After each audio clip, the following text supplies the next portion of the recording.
Jambo na habari za asubuhi wapendwa wasikilizaji na watazamaji wa Kivu News Info. Matumaini yetu mko salama salimini. Tunakaribisha kwa mara nyingine tena kuungana nasi katika matangazo yetu ya asubuhi ya leo tarehe 27 za mwezi wa mwaka 2026. Na kila siku Kivu News Info tunaendelea kuwaletea matangazo yetu tukiwa mashariki mwa Jamhuri ya Kidemokrasia ya Kongo. Na kama ilivyo kawaida yetu katika kipindi hiki tutakuwa pamoja nanyi tukichambua kwa kina matukio makubwa ya kisiasa, kiusalama, kijamii vile vile na kiuchumi. Tutawaletea taarifa kutoka maeneo tofauti ikiwa ni pamoja na miji, vijiji na maeneo yenye changamoto za usalama, huku tukihakikisha tunabaki karibu na ukweli na uwazi wa habari. Wiki mpya inaanza katika mazingira ambayo bado kuna masuala mengi yanahitaji kufuatiliwa kwa karibu, ikiwemo hali ya usalama mashariki mwa Jamhuri ya Kidemokrasia ya Kongo, mienendo ya kisiasa pamoja na changamoto za maisha ya kila siku zinazowakabili wananchi. Hivyo basi kupitia Kivu News Info tunahakikisha kuwa kuna kinachokupita bila wewe kujua. Lengo letu ni kupa habari zilizoeleweka kwa urahisi bila upendeleo na zinazokusaidia kuelewa kile kinachoendelea karibu na wewe na dunia kwa ujumla. Tukiamini kuwa habari ni nguvu na taarifa sahihi ni msingi wa maamuzi bora katika jamii hii. Basi kana nasi kwa utulivu, andaa muda wako na usiache kufuatilia kila kipengele cha taarifa tunazoanza nazo katika kipindi hiki cha asubuhi kupitia Kivu News Info, ambako ukweli, uwazi na weledi ni nguzo zetu za juu. Na langu jina mimi ni Telo Jelonga, basi nakualika kuwa na mimi na hii ni Kivu News Info. Basi karibu tukupashe.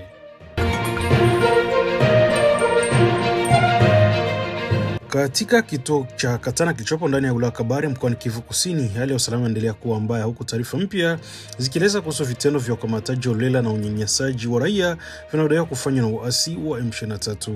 Matukio yanadaiwa kutokea kati ya tarehe 25 na tarehe 26 Aprili na ikihusisha pia kiongozi mpya wa kituo aliyeteuliwa na waasi hao wa M23. Kwa mujibu wa vyanzo vya ndani, siku ya Jumamosi tarehe 25 Aprili, mara tu baada ya wananchi kumaliza shughuli za kijamii za Salongo, takribani watu 40 walikamatwa. Sababu kubwa iliyotolewa ni kwamba walikuwa hawana kile kinachoitwa jeton, yaani kibali kilichosainiwa na kiongozi huyo wa eneo. Wananchi walipelekwa kwa kufungiwa katika sehemu iliyogeuzwa kwa gereza la muda ndani ya nyumba ya Mheshimiwa Bahati Lukwebo, nyumba ambayo kwa sasa iko chini ya udhibiti wa waasi. Taarifa zinaeleza kuwa waliokamatwa walikaa humo katika hali ngumu bila huduma za msingi na walipata mateso ya kimwili ikiwemo kupigwa viboko. Ili waweze kuachiliwa huru, kila mmoja lazimika kulipa pesa za 1,100, hali ambayo imeelezwa kuwa ni aina unyanyasaji dhidi ya raia wasiokuwa na hatia. Matukio yanaendelea tena siku ya Jumapili tarehe 22 Aprili, ambako takriban watu wengine 12 walikamatwa kwa sababu hiyo hiyo ya kukosa jeton. Mashuhuda wanasema kuwa hata siku hiyo waliokamatwa walipatia mateso na manyanyaso mbalimbali, hali inayozidi kuwatia hofu wakazi wa eneo hilo. Wananchi wa Katana sasa wanaishi kwa wasiwasi mkubwa, wakihofia kukamatwa wakati wote endapo hakutakuwa na vibali vinavyodaiwa na waasi. Hali hii imeongeza mzigo wa maisha, kwani wengi wanashindwa kuhudumu fedha hizo wanazotakiwa kutoa ili kuepuka adhabu. Kwa jumla, matukio yanaonyesha kuendelea kuzorota kwa hali ya usalama na kuongezeka kwa ukiukwaji wa haki za binadamu katika eneo la Kivu Kusini, na wakazi pamoja na baadhi ya viongozi wa kijamii wanaendelea kutoa wito kwa serikali na jumuiya ya kimataifa kuchukua hatua za haraka ili kulinda raia, kukomesha vitendo hivi vya ukatili na kurejesha hali ya amani katika maeneo yaliyoathirika. Hali ya usalama inaendelea kuwa tete mashariki mwa Jamhuri ya Kidemokrasia ya Kongo, hasa katika mkoa wa Kivu Kusini, baada ya jeshi la Jamhuri ya Kidemokrasia ya Kongo FARDC kutangaza kuwa limefanikiwa kugundua ndege isiyo na rubani ya adui. Kupitia taarifa rasmi iliyotolewa mjini Kinshasa, jeshi la Jamhuri ya Kidemokrasia ya Kongo limesema kuwa ndege hiyo ya kivita ina UAV inadaiwa kumilikiwa na jeshi la Rwanda iligunduliwa angani siku ya Jumamosi tarehe 25 Aprili katika eneo la Point Zero kwenye milima ya Minembwe wilayani Fizi mkoani Kivu Kusini mashariki mwa Jamhuri ya Kidemokrasia ya Kongo. Kwa mujibu wa taarifa ya jeshi, drone hiyo ilikuwa ikitekeleza operesheni ya kijeshi iliyolenga kushambulia nafasi za FARDC pamoja na maeneo ya raia. Jeshi la Jamhuri ya Kidemokrasia ya Kongo imesisitiza kuwa kitendo hicho ni uvunjaji wa wazi wa anga ya nchi na aina ya uchokozi dhidi ya uhuru wa Jamhuri ya Kidemokrasia ya Kongo. Katika taarifa hiyo iliyosainiwa na msemaji wa jeshi la Jamhuri ya Kidemokrasia ya Kongo wa muda, imeeleza kuwa hali hiyo ni jaribio jingine la kuvuruga hali ya usalama katika eneo hilo. Jeshi limekumbusha kwamba siku chache zilizopita maeneo ya Mikenge, Kagenge pamoja na Point Zero alishambuliwa kwa mabomu na risasi, mashambulizi ambayo yanadaiwa kufanywa na jeshi la Rwanda pamoja na makundi washirika wake. Jeshi la Jamhuri ya Kidemokrasia ya Kongo FARDC linaamini kuwa vitendo hivi vinaonyesha wazi kuwa kuna juhudi zinazoendelea za kupunguza makubaliano ya kimataifa yanayokusudiwa kupunguza mvutano na kurejesha amani. Jeshi hilo limeelekeza lawama moja kwa moja kwa jeshi la Rwanda pamoja na kundi la waasi wa M23 katika kuendelea kuchochea hali ya vita katika eneo hilo muhimu la Kivu Kusini.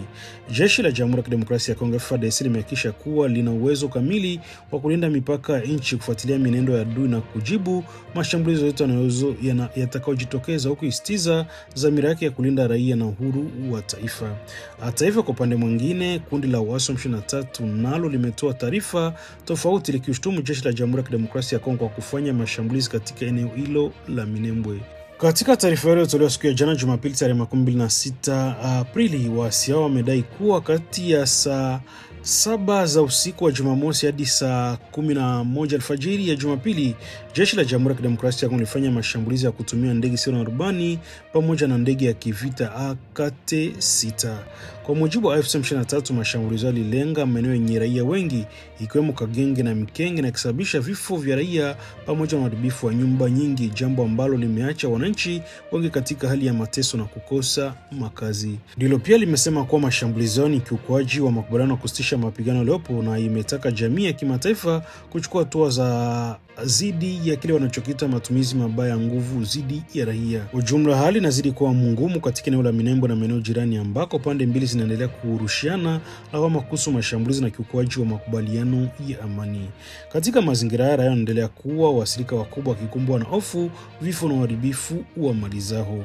Hivyo basi, kuna wito unaozidi kuongezeka kwa pande zote kuhusika, kuheshimu makubaliano ya kimataifa, kupunguza matumizi ya nguvu na kuweka mbele maslahi ya raia ili kurejesha amani ya kudumu katika eneo hilo lenye migogoro ya muda mrefu. Hali sio kawaida na kutia wasiwasi imeripotiwa siku ya jana Jumapili tarehe 26 Aprili katika eneo la Kavumu mkoani Kivu Kusini, mashariki mwa Jamhuri ya Kidemokrasia ya Kongo, ambako milio kadhaa iliyofanana na milipuko ya mashambulizi ya mabomu imesikika katika eneo ya karibu. Kwa mujibu wa taarifa zilizokusanywa na vyanzo vilivyoko eneo hilo, ikiwemo waandishi wa habari wa Kavumu, milio ilisikika takriban saa moja iliyopita na kutafsiriwa na baadhi ya mashuhuda kuwa ni mashambulizi ya mabomu, ingawa hadi sasa chanzo chake hakijadhibitishwa rasmi.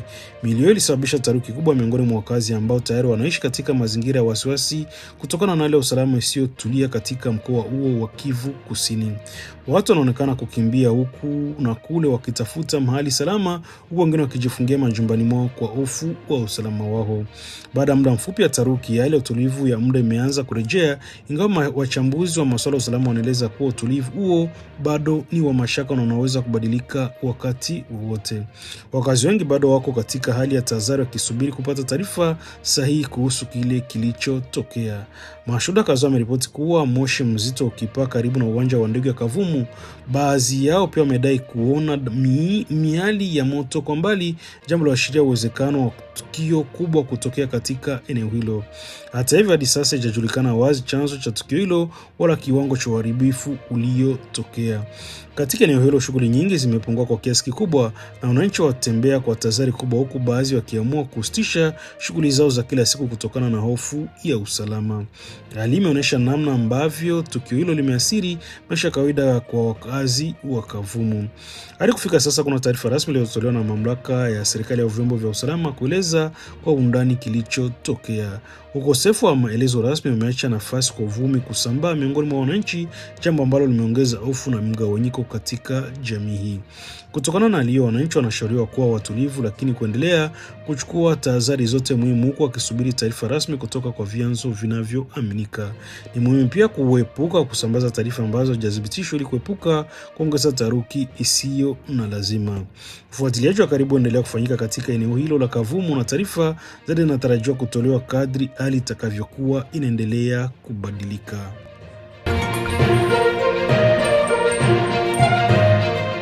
Hali ya barabara taifa namba 2 inayojulikana kama route numero D imeendelea kuzua wasiwasi mkubwa katika mkoa Kivu Kusini na Maniema, huku ikitajwa kuwa chanzo kikuu cha kuzorota kwa uchumi hasa katika mji wa Kamituga. Kwa mujibu wa taarifa ya harakati ya kiraia Machozi ya Raia, barabara hiyo yenye urefu wa takriban kilomita 1300 inaunganisha miji muhimu kama Mujimai, Kabinda, Kasongo, Kindu, Shabunda, Lugushwa, Kamituga hadi Bukavu. Barabara hiyo imekuwa uti wa mgongo wa uchumi wa maeneo hayo, lakini kwa sasa iko katika hali mbaya sana kiasi cha kuathiri maisha ya wananchi. Sehemu ya barabara hiyo kutoka Bukavu kupitia Mwenga hadi Kamituga na kuendelea hadi Kitutu yenye urefu wa takriban kilomita 217 imeharibika vibaya. Safari ambayo hapo awali ilikuwa ikichukua saa zisizozidi 15 kwa magari makubwa, sasa inachukua kati ya wiki 3 hadi mwezi mmoja.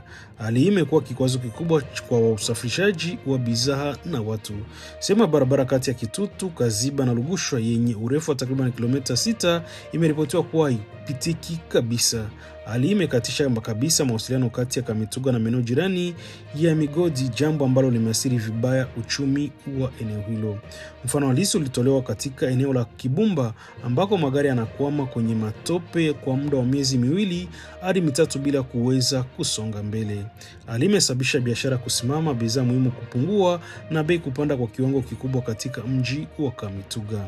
Mbali na ubovu wa barabara, pia kumekuwa na malalamiko ya kuwepo kwa vizuizi visivyo halali barabarani. Taarifa zinaonyesha kuwa kuna angalau vizuizi 7 kati ya Bukavu na Kamituga ambako madereva na wasafirishaji lazimishwa kulipa fedha kuanzia pesa 10,000 hadi 12,000 kwa kila kizuizi bila risiti wala msingi wa kisheria. Vitendo hivi vinatajwa kama unyanyasaji wa wazi na vinaongeza gharama za usafirishaji, hali inayosababisha bidhaa kuuzwa na kwa bei juu zaidi kwa wananchi. Wafanyabiashara wengi wameanza kukata tamaa kutokana na mazingira haya magumu. Kutokana na hiyo, shirika la Machozi ya Raia limeonya kuwa uchumi wa Kamituga ambao unategemea kusana biashara na shughuli za madini huko hatarini kuporomoka. Wananchi wanakumbwa na maisha magumu, huku bei za bidhaa muhimu kama unga, chumvi na mafuta na petroli zikiongezeka mara 3 ya bei ya kawaida. Hali ya usalama wa chakula imeanza kuwa mbaya na jamii na kabiliwa na changamoto za kijamii zinazoongezeka. Serikali pia imepoteza mapato kutokana na biashara rasmi kuzofika na nafasi yake kuchukuliwa na magendo. Katika mapendekezo yake, harakati ya Machozi ya Raia imeitaka serikali ya kitaifa na ile ya mkoa kuchukua hatua za haraka, ikiwemo kutengeneza barabara ya Bukavu Kamituga Lugushwa kuwa eneo la kiuchumi lililoathirika na kutenga fedha za dharura kwa ajili ya ukarabati wa barabara hiyo. Pia wamependekeza kuanza mara moja kazi za matengenezo katika maeneo mabaya zaidi kama Kibumba, Gambo, Lukutukulu na Kitutu hadi Lugushwa. Vile vile wametaka vizuizi vyote visivyo halali kuondolewa na wahusika kuchukuliwa hatua kali, huku wakipendekeza kubaki na kizuizi kimoja halali chenye risiti rasmi. Kwa upande wa jamii na mashirika ya kiraia, wameitaka kuanzishwa kwa mfumo wa kufuatilia maendeleo ya ukarabati wa barabara na kuripoti kila mwezi kuhakikisha uwajibikaji. Kwa mjumla, harakati hiyo ya Machozi ya Raia imesisitiza kuwa bila barabara bora maendeleo hayawezi kupatikana. Wameonya kuwa kuiacha barabara hiyo namba 2 katika hali hii ni sawa sana kuacha wananchi wa eneo hilo kuendelea kuishi katika umaskini na mateso makubwa. Hali ya usalama inaendelea kuwa mbaya zaidi katika wilaya Mambasa mkoani Ituri, mashariki mwa Jamhuri ya Kidemokrasia ya Kongo, ambako mashambulizi ya makundi yenye silaha yameacha athari kubwa kwa maisha ya raia. Kwa mujibu wa ripoti ya ofisi ya Umoja wa Mataifa inashughulikia masuala ya kibinadamu OCHA inayohusu kipindi cha kuanza tarehe 1 hadi tarehe 31 Machi mwaka 2026, ilianza kuzorota kwa kasi tangu katikati ya mwezi huu, hasa katika maeneo ya afya ya Niania na Lolwa. Ripoti hiyo inaonyesha kuwa tangu katikati ya mwezi Machi angalau watu 87 wameuawa katika mashambulizi yaliyolenga raia katika vijiji mbalimbali. Zaidi ya watu 390 wakiwemo wanawake na watoto walitekwa nyara na watu wasiojulikana, hali inaongeza hofu na mateso kwa familia nyingi. Mashambulizi hayo pia yamesababisha zaidi ya watu 16,000 kuyakimbia makazi yao kiyama ndani ya wilaya Mombasa na wengine kuelekea mkoa jirani wa Chopo wakitafuta usalama. Watu sasa wanaishi katika mazingira magumu bila huduma za msingi. Sekta ya elimu nayo imeathirika vibaya. Kwa mujibu wa washirika wa elimu waliotajwa katika ripoti hiyo, angalau shule 23 zimefungwa kutokana na hali ya usalama, jambo ambalo limeathiri zaidi ya watoto 5400 ambao sasa wameshindwa kuendelea na masomo yao. Vilevile huduma za afya zimepungua kwa kiasi kikubwa baada ya vituo 9 vya afya kufungwa, hali iliyosababisha zaidi ya watu 15,000 kukosa huduma za matibabu, hasa katika maeneo ya Niania na Mambasa ambayo tayari yalikuwa na uhaba wa huduma za kibinadamu.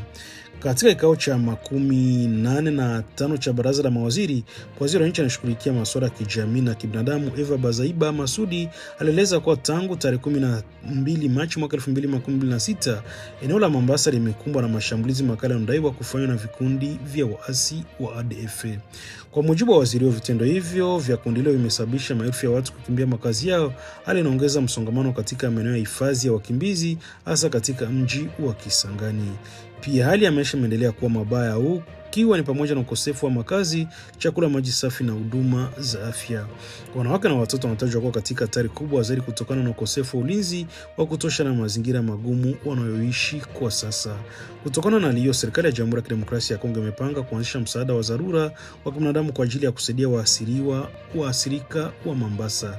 Lengo la hatua hiyo ni kuokoa msaada wa haraka kwa wananchi walioathirika na ili kuhakikisha mahitaji yao muhimu kama chakula, makazi, maji safi na huduma. Kwa jumla, hali ya Mombasa inaendelea kuwa hatari, huku mashambulizi ya makundi yenye silaha yakisababisha vifo, mateso na uharibifu mkubwa wa maisha ya wananchi na kuongeza changamoto za kibinadamu katika eneo hilo.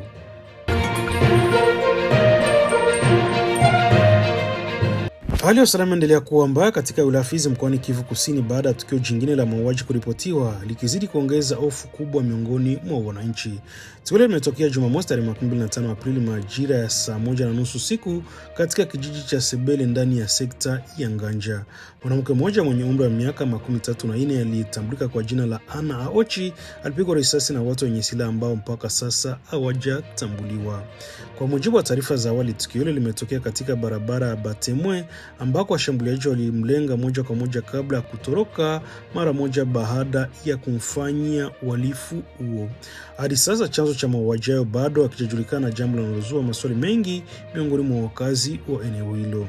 Tukio limezua hasira na huzuni kubwa katika jamii, huku wakazi wakieleza wasiwasi wao juu ya kuendelea kwa kuwepo kwa makundi yenye silaha katika eneo hilo.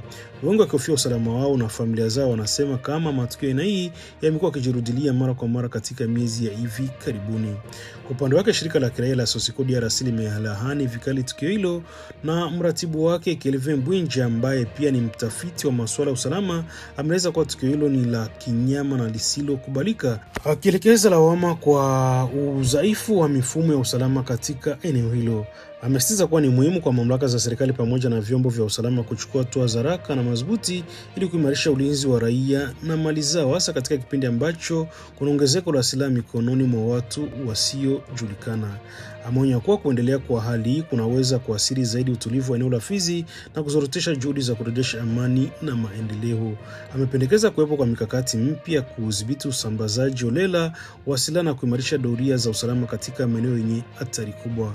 Wakazi wa eneo wametoa wito kwa serikali kuchukua hatua za haraka na za kudumu ili kurejesha mamlaka ya dola na kuhakikisha usalama wa wananchi.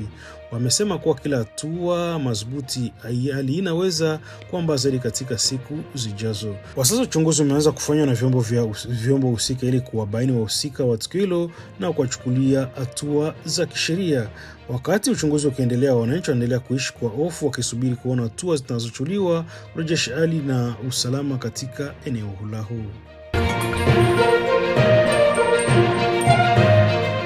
Hali ya usalama katika chifu ya Babila ba kwanza ndani ya wilaya Mombasa mkoani Ituri inaendelea kuwa ya wasiwasi mkubwa kutokana na kuendelea kwa uwepo wa waasi wa ADF na ALU ambao licha ya operesheni za kijeshi zinazoendelea wanaripotiwa bado kuzurura kwa uhuru katika baadhi ya maeneo. Kwa mujibu wa mashuhuda mbalimbali wa eneo hilo, kundi hilo la waasi alijifichi tena tu kwenye mpango mapango au msituni, bali inaonekana kuanza kujipanga zaidi kijamii na kufanya mikutano ya wazi na wananchi, ikiwa ni lengo la kujenga ushawishi na kuimarisha uwepo wake wa muda mrefu katika eneo hilo. Taarifa zinaeleza kuwa siku ya Jumanne wiki iliyopita, wapiganaji wa ADF walifanya mikutano katika vijiji vya Makuku na Ndokia, na katika mikutano hiyo walitangaza kuanzisha mifumo mpya ya ushuru kwa wakazi wa maeneo hayo. Mfumo huo unajihusisha kulipa kiasi cha pesa 13,000 kwa ajili ya kusaidia mashamba pamoja na kodi ya kila mwaka ya dola 15 kwa kila hekta moja ya shamba. Baada ya hatua hiyo, taarifa nyingine zinaonyesha kuwa mwishoni mwa wiki waasi hao waliendeleza kampeni zao za kuhamasisha wananchi katika vijiji vya Ndenge, Baumwezi na Mapendo. Katika mikutano walisisitiza kuwa malipo ya ushuru huo ni lazima kwa kila mkazi mwenye ardhi, jambo ambalo limezua hofu na wasiwasi mkubwa miongoni mwa wananchi. Zaidi ya hayo, kuna taarifa zinazosema kuwa kundi hilo limeanza kujenga au kuanzisha kambi kubwa katika maeneo ya Baumwezi na Mapendo kuelekea Matolo. Hali hii imeongeza hofu kubwa kwa waasi wanaoweza kuwa katika mchakato wa kujikita zaidi na kuimarisha udhibiti wao katika sehemu hiyo ya Mombasa. Akizungumza kuhusu hali hiyo, Ramsi Maridogo ambaye pia ni mratibu wa shirika la PDF Mombasa amesema kuwa hali hiyo ni hatari sana, na ameeleza kuwa licha operesheni za kijeshi zinazoendelea dhidi ya ADF katika chifu ya Babila Bakwanza, waasi hao bado wanaendelea kufanya mikutano na kuwashinikiza wananchi kulipa ushuru. Ameongeza kuwa hatua ya waasi kuanza kukusanya kodi kutoka kwa raia ni ishara hatari sana, kwani inaweza kuwafanya wananchi kuanza kuishi chini ya shinikizo na hofu au hata kulazimika kukubali mfumo huo wa kinyama ili kujinusuru. Kutokana na hiyo, mashirika ya kiraia pamoja na viongozi wa kijamii wametaka serikali na jeshi kuongeza kasi na operesheni za kufuatilia na kuondoa waasi hao katika maeneo ya raia. Wanasema kuwa kuchelewa kwa kuchukua hatua madhubuti kunaweza kuruhusu kundi hilo kujikita zaidi na kufanya hali kuwa mbaya zaidi kwa wakazi wa eneo hilo. Kwa sasa hali katika Mombasa inaendelea kuwa tete na inafuatiliwa kwa karibu, huku wananchi wakaendelea kuishi kwa hofu na sitofahamu kutokana na uwepo wa waasi au na vitendo vyao vinavyozidi kuongezeka siku hadi siku.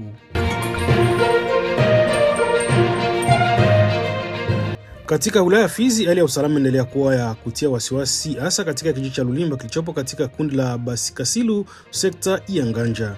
Kutokana na hiyo, msimamizi wa wilaya hiyo ya Fizi, Sami Kalonji Badibanga, amechukua hatua za haraka kwa kufanya ziara ya kikazi siku ya jana Jumamosi 23 Aprili yenye lengo la kuimarisha ushirikiano kati ya vyombo vya ulinzi na makundi ya ulinzi wa raia. Ziara hiyo imekuja katika wakati ambako matukio ya uhalifu na changamoto za kiusalama zimekuwa zikiripotiwa mara kwa mara katika eneo hilo, hali inayohitaji hatua za pamoja na za dharura ili kurejesha utulivu. Katika mkutano uliofanyika eneo hilo, msimamizi wa wilaya aliambatana na mkuu wa sekta ya Nganja Akili Bernard Cosmose, ambako waliongoza kikao cha baraza la usalama la eneo. Katika kikao Akili wakutanisha wadau mbalimbali wa usalama wakiwemo wanajeshi wa FARDC, polisi wa taifa la Kongo, wanachama wa vikundi vya kujilinda maarufu kama wazalendo, pamoja na wakilishi wa jamii, vijana, viongozi wa kimila na viongozi wa dini. Lengo kuu la mkutano ilikuwa ni kurejesha mawasiliano, kujenga upya imani kati ya vyombo vya usalama na wananchi na kuimarisha mshikamano katika kukabiliana na changamoto zilizopo. Kwa mujibu wa washiriki wa mkutano huo, kulikuwa na matatizo ya uratibu kati ya baadhi ya vyombo vya usalama, jambo lililochangia kuzofisha juhudi za kupambana na uhalifu. Hata hivyo, kupitia majadiliano hayo, hatua zimeanza kuchukuliwa ili kurejesha ushirikiano na kuunda mkakati wa pamoja wa kulinda kijiji cha Lulimba pamoja na maeneo yanayoizunguka. Katika hotuba yake, Kalonji Sami Badibanga asisitiza umuhimu wa ushirikiano wa karibu kati ya wanajeshi wa FARDC na wanachama wa wazalendo, akibanisha kuwa umoja wao ni nguzo muhimu katika kulinda usalama wa taifa. Pia alitumia fursa hiyo kumpongeza Rais wa Jamhuri ya Kidemokrasia ya Kongo Felix Antoine Tshisekedi Chilombo kwa juhudi zake za kurejesha amani katika mashariki mwa nchi. Kwa upande wake, mkuu wa sekta Nganja Akili Bernard Cosmos alitoa wito kwa vyombo vyote vya usalama pamoja na wananchi kuwa na nidhamu na uwajibikaji, akisitiza kwa kurejesha mamlaka ya dola katika eneo la Fizi ni jukumu la pamoja na unahitaji mshikamano na umoja. Katika maamuzi yaliyofikiwa baada ya mkutano, imekubaliwa kuanzishwa kwa doria za pamoja zitakazohusisha wanajeshi wa Jamhuri ya Kidemokrasia ya Kongo, polisi pamoja na wanachama wa Wazalendo ili kuimarisha ulinzi na kuhakikisha usalama wa wananchi unarejea kwa haraka. Imeelezwa kuwa kikao kingine cha Baraza la Usalama kinapangwa kufanyika siku ya leo Jumapili tarehe 26 Aprili katika eneo la Misisi, ambako tathmini ya hatua zilichukuliwa itafanywa na mikakati mipya kuwekwa kwa ajili ya kuimarisha hali ya usalama katika wilaya ya Fizi. Kwa jumla, juhudi zinaonyesha dhamira ya mamlaka za eneo hilo katika kurejesha utulivu, huku ushirikiano kati ya vyombo vya ulinzi na wananchi ukipewa kipaumbele kama njia muhimu ya kukabiliana na changamoto za kiusalama zinazokubika eneo hilo.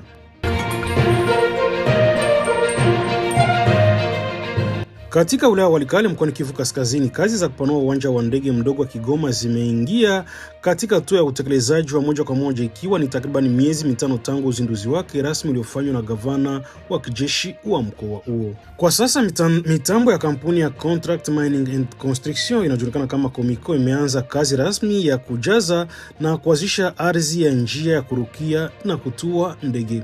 Kwa mujibu wa taarifa kutoka mamlaka za eneo hilo, njia hiyo ambayo sasa ina urefu wa takriban mita 1500 inatarajiwa kupanuliwa hadi kufikia mita 3000 ili kuruhusu ndege kubwa zaidi kutua na kuruka kwa urahisi. Kabla ya kuanza kwa kazi hizi kubwa, hatua hiyo ya awali na ya kusafisha eneo ikiwemo kukata miti na kuondoa vichaka katika sehemu ya ziada yenye urefu wa mita 1700 tayari ilikamilika. Hii inaonyesha kuwa mradi huo wa miundombinu unaendelea kupiga hatua licha changamoto zilikuwepo mwanzoni. Hata hivyo, katika kipindi hiki cha utekelezaji wa mradi, mamlaka za uwanja wa ndege zimetangaza kuwa helikopta pekee zinazoruhusiwa kutumia njia hiyo kutokana na hali ya kazi inayoendelea ambayo haijaruhusu ndege za kawaida kutua kwa usalama. Mradi huu ulizinduliwa rasmi mwezi Novemba mwaka 2025 ukiwa na muda wa utekelezaji wa miezi 8.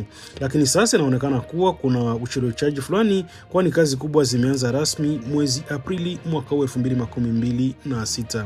Upanuzi wa njia ya ndege na umuhimu mkubwa wa wilaya Walikale ambao ni eneo lenye changamoto za miundombinu na barabara na mara nyingi hutegemea usafiri wa anga kwa ajili ya upatikanaji wa bidhaa mbalimbali. Uwanja wa Kigoma ni kiungo muhimu kinachounganisha eneo hilo na miji mikubwa kama vile Beni, Bunia na Kisangani. Kupitia mradi huu, serikali inalenga kuboresha usafiri wa anga, kurahisisha upatikanaji wa bidhaa muhimu pamoja na kuimarisha shughuli za kiuchumi katika eneo hilo.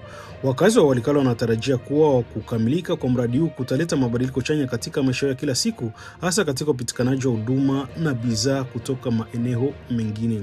Kwa jumla, licha kuchelewa kwa utekelezaji wake, mradi wa kupanua uwanja wa ndege wa Kigoma unaonekana kuwa na matumaini makubwa ya kubadilisha hali ya usafiri na uchumi katika wilaya ya Walikale.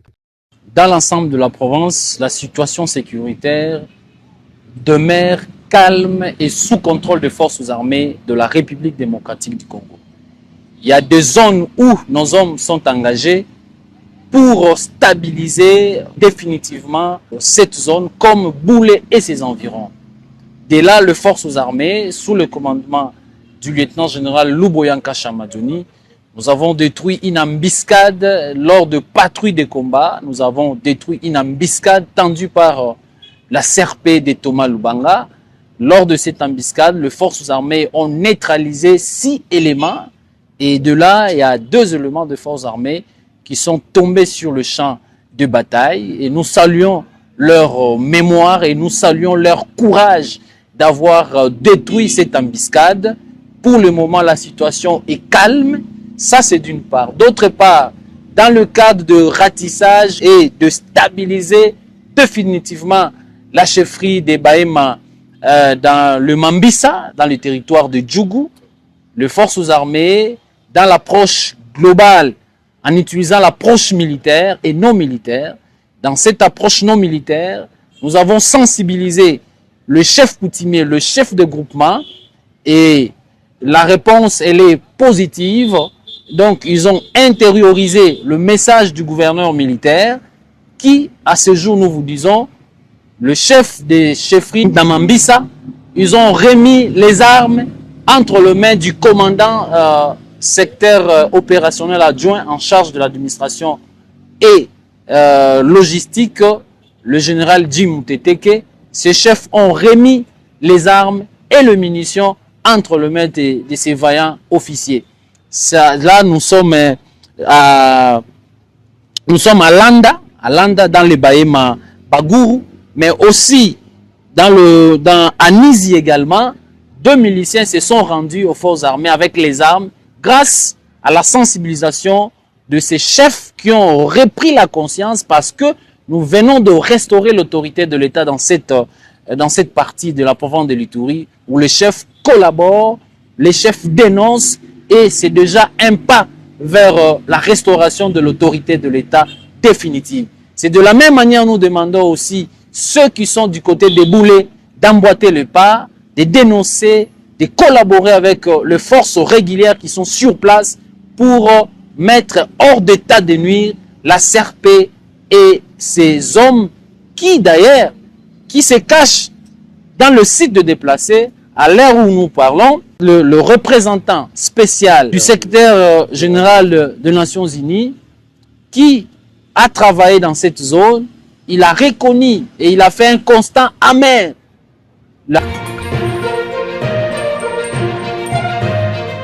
Na ni kufikia hapo ndipo tunahitimisha matangazo yetu ya asubuhi ya leo kwa tarehe 27 za mwezi wa mwaka 2026. Na vile vile tunaendelea kuwashukuru wapendwa wasikilizaji na watazamaji wetu kwa kuendelea kuwa nasi mwanzo hadi mwisho. Hii ni Kivu News FM kwa siku tunaendelea kuletea matangazo yetu tukiwa mashariki mwa Jamhuri ya Kidemokrasia ya Kongo. Na basi kama ilikuwa ndo mara kwanza unakutana nasi kupitia mtandao wa YouTube, basi kabla kuondoka tungekuomba kufanya kitu kimoja, hakikisha umesubscribe, like, comment na kushare, na kwa wengine wanasema kujabone kwa vile vile na kupartager kuendelea kusambaza habari kwa walio wengi zaidi. Na basi kama tayari utakuwa umeshafanya hivyo, acha tuendelee kusema asante sana kwa kuchagua Kivu News Info kama kituo chako chema cha matangazo. Nia na mazungumzo kila siku kisha tunakuletea habari sahihi zenye kuaminika tena kwa muda mwafaka. Hivyo basi naendelea kutuandikia na kutujuza unatusikiliza kwa sehemu gani na uende kutuambia maoni yako aiza mapendekezo yako. Kingine ambacho ni muhimu zaidi, unaweza kubonyeza kwenye titre ya habari hii na itakupeleka moja kwa moja hapo chini kwa description ambako utakutana na linki mbili. Linki ya kwanza kubonyeza itakupeleka moja kwa moja kujabone kupitia channel yetu ya WhatsApp, na linki ya pili itasababisha unajumuika pamoja nasi kupitia grupu letu la WhatsApp. Na baada kufanya hivyo itaresha sana usipite na chochote kipindi ambako utakuwa unapotea habari mpya kupitia channel yetu hii ya YouTube. Langu jina mimi ni Telo Shilonga, sina la ziada ila tu acha niendelee kutoa shukrani zangu za dhati kwa ambao na sisi mwanzo hadi mwisho matangazo yetu ya asubuhi ya leo.